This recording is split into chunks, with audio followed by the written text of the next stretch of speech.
Hello and welcome back to the channel, and welcome if it's your first time. I'm SpeedyGimp313. In this video we're going to be installing an interior mod to my Camaro Deadpool. It's a part I've wanted to add to Deadpool since the very beginning when I got Deadpool. Well, maybe not the very beginning, but shortly after I got Deadpool, and it was just one of those parts that at the time was not financially obtainable for me, but I'm now in a position where I can do that and get the part. I'm not going to reveal what the part is in the intro. You guys will have to stick around in the video to see what the part is. But it is a part that, as the track day build portion of building Deadpool continues, it may be a part that may not stay in Deadpool the Camaro. But we'll talk about that if and when the time comes in the build, if we're going to take that out and replace it. So I hope you guys will come along and enjoy the video of the installation of this part.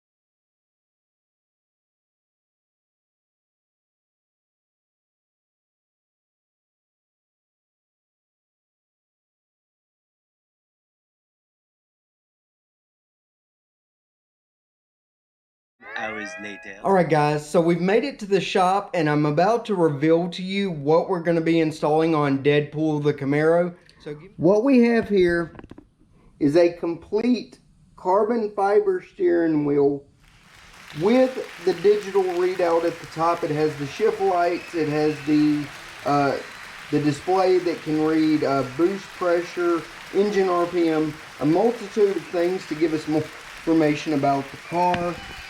I did the suede Alcantara with red stitching. Try to get a little bit closer. I did a custom Speedy Gimp 313 logo. We have the red center line for the top for the steering. Alright guys, so the first thing you're going to want to do before even beginning the installation is you're going to want to disconnect the battery.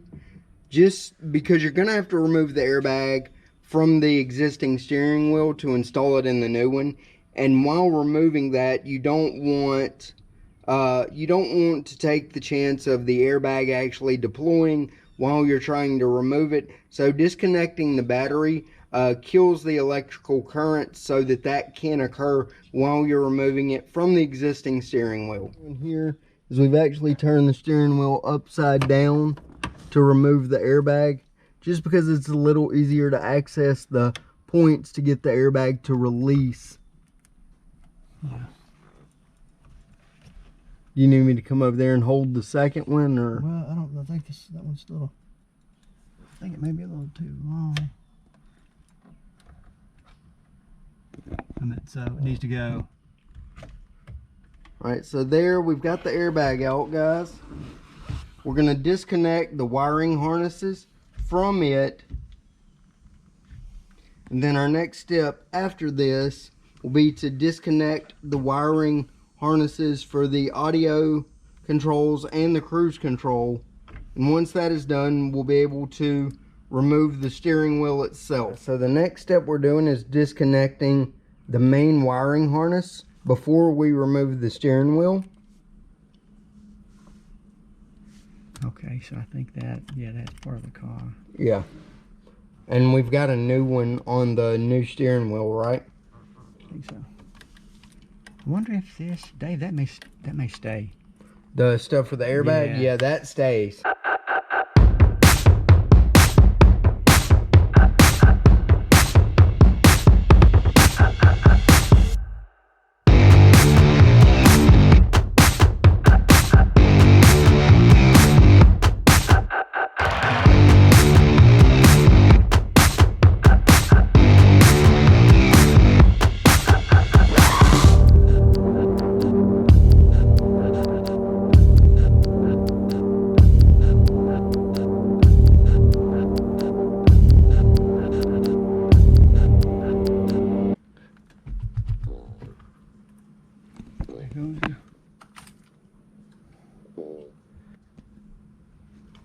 Be careful because you can decock that clock spring. Yeah, I want to decock that.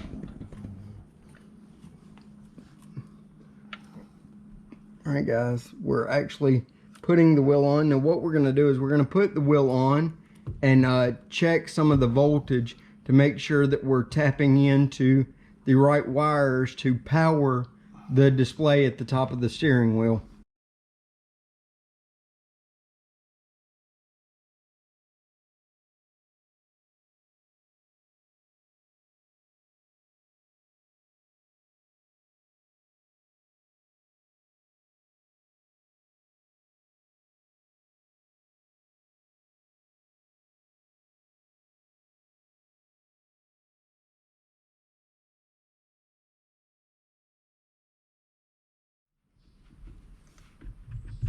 There it goes.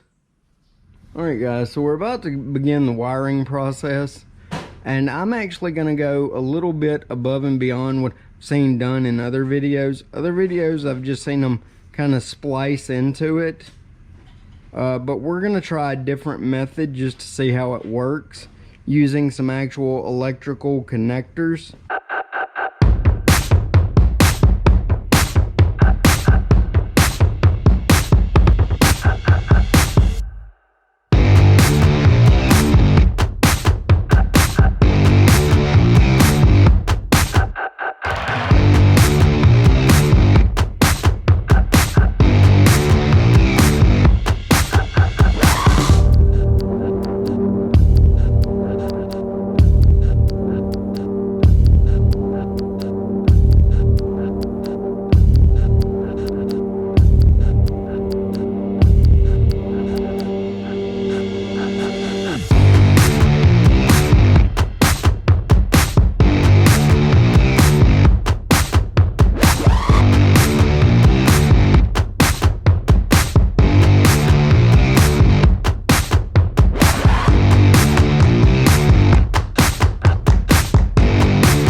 You want to get the Bluetooth thing that goes in the OBD II port? Yeah, where is it? You took it out of the center of the steering. It's laying in the box for the steering wheel. So the next step is they give you a Bluetooth connector to plug into your OBD II port so that the display on the steering wheel can actually read the information from the engine's computer as far as what the engine is doing as far as RPMs and different things like that.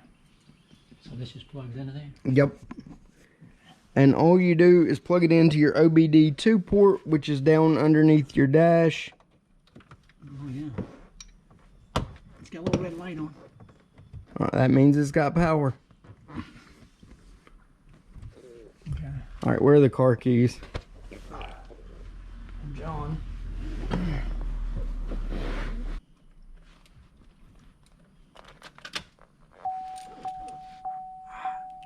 Dude. Oh, dude. Fire up. Look at the RPMs. Yeah.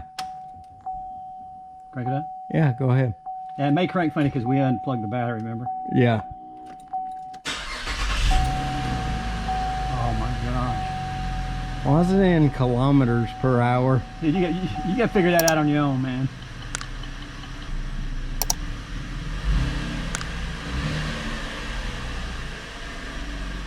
So we finished up the installation and we did have some issues with the wiring, and what we figured out is the way we wired mine up, the wire we tapped into is actually the backlight for the cruise control and volume buttons. So in my car, the way it's currently wired, the shift lights and the tach reading will only work if the backlights for the controls on the steering wheel are turned on. That may be something I'll change in the future. I wasn't able to do a lot of research other than the one YouTube video I found that did the same installation, which I'll include a link to that video in the description of my video as well. But I'm gonna get on it and show you guys. I am in regular drive, I'm not in manual mode, but you'll still get the general idea. So here we go. There you see the lights light up, and the car is not going to shift because of the speed I'm cruising at. But you can see the RPM readout, the speed readout.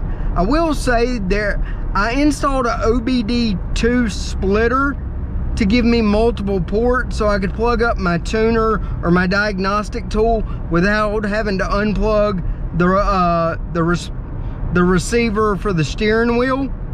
So that may be why I'm getting a little bit of latency between the steering wheel and the what the car actually says. The other part of this that I mentioned earlier in the video is that's where your stock OBD II port is, and I bought a splitter, and I'll include a screenshot of it in the video right. The white box there on the bottom, that is for the steering wheel to read the engine's, all the information that the steering wheel displays. That's how the steering wheel reads it and receives it to put it on the display. This one here is a second one. We mounted it there just to give me an easy access point to plug up my diagnostic computer, a tuner when I get ready to tune the car. So it's going to be beneficial in that regard because it will give us an easy port to access without having to unplug the receiver for the steering wheel every time we need to do something to the car, whether it be diagnostic or tuning. But overall, I'm very happy with the look of the steering wheel. The feel of the steering wheel is very nice. I do have to do some research to learn how to care for this Alcantara to make sure that it lasts and doesn't get to looking really bad in a very short period of time. The other thing I've got to do is, I don't know if you guys have watched any of my other videos or paid attention, but the knob that is normally mounted right here on my steering wheel, the clasp I have to hold it in place will not fit around the steering wheel. This steering wheel is actually a bigger diameter with where the knob is supposed to be mounted. So I was not able to put that on today. However, I'm going to go to the hand control place tomorrow and see if I can get some bigger brackets to go around the steering wheel to remount that, so I'll have that available to me. But what we're gonna do now is we're gonna pull back out, and I'm gonna go down a little back road with a few little twists with the car in manual mode, just to kind of give you guys an idea of what it's like with the car in manual mode.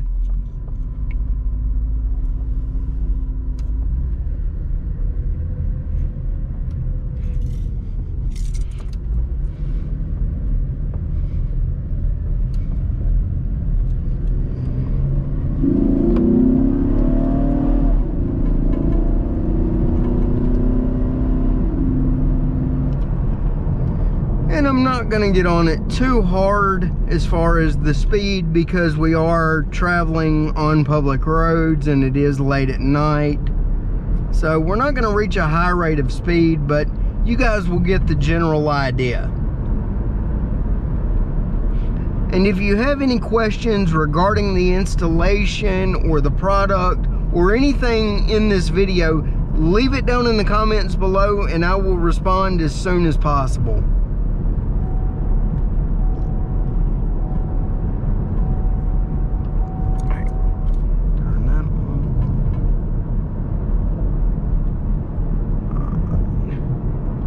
So this is the road we're gonna use. It's not the best road, but it's what I have readily available near my home. So we'll have to make do. and the twists and turns will actually come up after this light that's up ahead of us.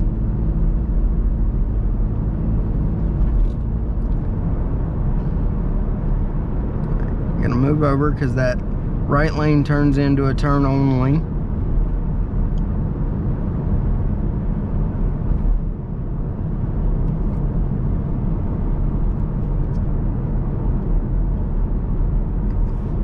We'll downshift. We're in second.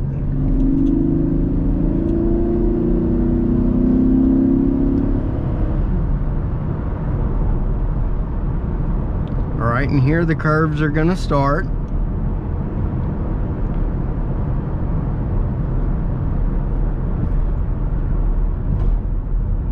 We've got another car coming.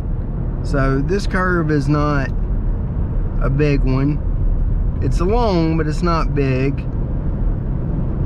The real section I wanted you guys to see to kind of show this off is right up here, what we're coming up on now.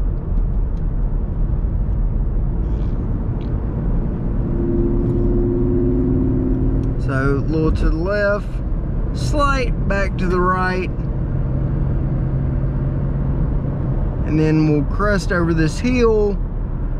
As we start the downhill, there's going to be a harder left turn. But since we know nothing's coming, well, there is something coming. Okay, so I had to move back over. But you guys get the general idea, and I'll downshift so you guys can see the lights. All right, and that's basically gonna be it. I'll let you guys get one more shot. All right, here we go.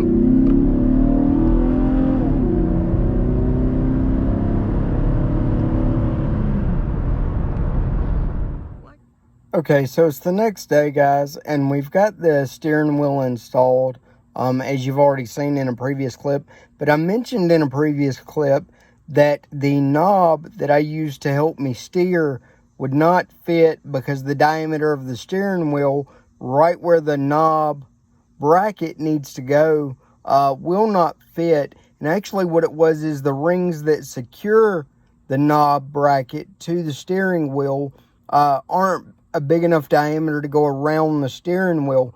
And I've gotten some bigger rings to try to reattach that. However, after looking at it, even with the bigger brackets, I really don't feel like the bracket for the knob is going to mount securely. And I'm going to give you guys a shot of that so you can see exactly what I'm talking about. So the bracket is supposed to go somewhere around in this area. But as you can see, it's just not fitting properly due to the shape of the wheel. So even though I got bigger brackets, that's not really going to work. And what it is you put screws in through those holes and tighten those screws into the brackets that have threaded tabs to hold it securely. But I don't really want to do that and risk cracking the carbon fiber or, you know, the screw touching the carbon fiber or the Alcantara and damaging it. So what I have done, and I'll include a screenshot, is I've ordered a different style of knob off of Amazon that attaches in a different way. And we're going to see how that works. And I will include that later on in this video.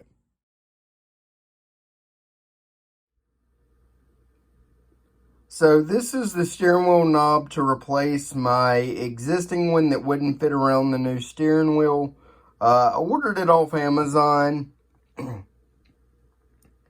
It literally bolts together with those two bolts right there. These two halves will bolt together. It's got the little rubber lining to, I guess, help protect the steering wheel. And literally it just screws on, guys, so I'm not going to bore you with the installation in the video. You'll know if it actually worked for the new steering wheel. If you've watched my next video, you'll see it in the video if you see me driving the car. So I just wanted to give a real quick clip showing that it came in, and you guys will see it in a future video if it works.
Okay, before we close out this video, I want to give a big thank you to my buddy David who helped me do the electrical wiring to make the steering wheel work. Also, I didn't mention earlier in the video, but I got the steering wheel from carbonsteer.com, and I will include a link to their website down in the description below. And I want to give a big thank you to them. They were extremely helpful in making sure I was extremely happy with the product before even shipping it to me, and took the time to answer every email and answer every question I had regarding the installation and making sure I got exactly what I wanted for my car. So again, I want to give a big shout out to them. Again, I'll include a link to their website in the description below if you want to check them out and see about getting something for your own vehicle. That's going to do it for this video. If you enjoyed the video, be sure to hit the thumbs up button. If it's your first time coming to the channel, be sure to hit the subscribe button. Ring the bell notification button to be notified when I upload my latest videos. I will also include links to other videos in the track day build series